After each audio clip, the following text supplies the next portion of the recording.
I'm standing in front of a piece called Taeppa's Portal, and it's quite interesting because lots of people ask about the processes, and of course that will change depending on the sort of work I'm doing, but I think this typifies a lot of what I do. So Taeppa was an Anglo-Saxon chieftain who happened to be buried in a local house called Taplow Court, which is a place where I played as a child. My dad worked there, and so we had all the grounds. And he was a very important chieftain, and his remains are now in the British Museum. But we didn't know that as children, we just played there. And this house was full of interesting patterns and shapes, and it had Victorian elements and all sorts of exciting things for us to play in. But at the time, of course, you don't know these things. But the grounds were full of trees, there were wonderful Victorian wallpapers, and I thought, I really would like to reflect some of this history in a piece of work. Now, a portal just means a kind of like almost a view into the past.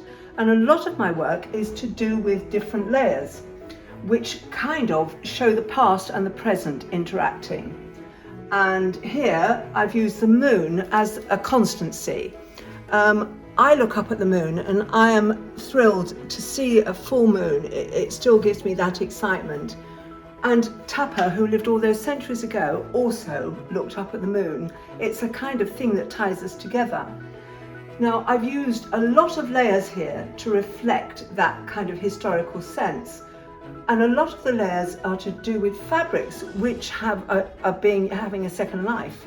So I use a lot of recycled materials. This moon is an old silk viscose blouse I had from Marks and Spencer's, which I have discharged. I've taken the colour out and over dyed.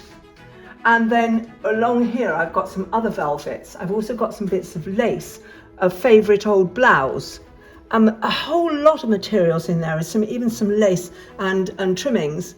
And people will look at that, and hopefully it doesn't look as if it's a great mishmash, because my aim is to assimilate more into a coherent piece.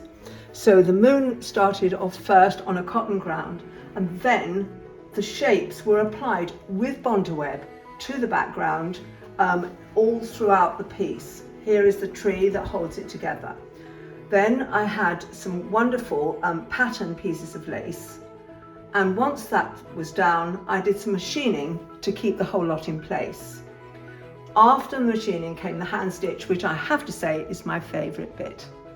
At all straight stitch, just straight stitch. That's the stitch which for this particular piece gives me the most satisfaction. In fact, is what I've used in most of my recent pieces.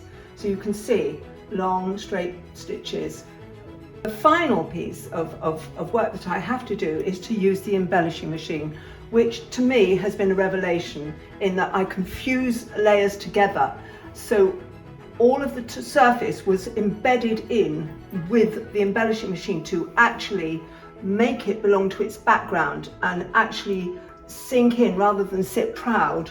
But I suppose also with the embellishing machine, if you work from the front, you get that nice layered, slightly worked into the surface. But if you work from the back, you can push colour through. So this little halo round the moon was worked from the back. That's a piece of circular white felt, which pushes through and just gives you that echo. It's been a magic machine for me. It's enabled me to show the different periods of history.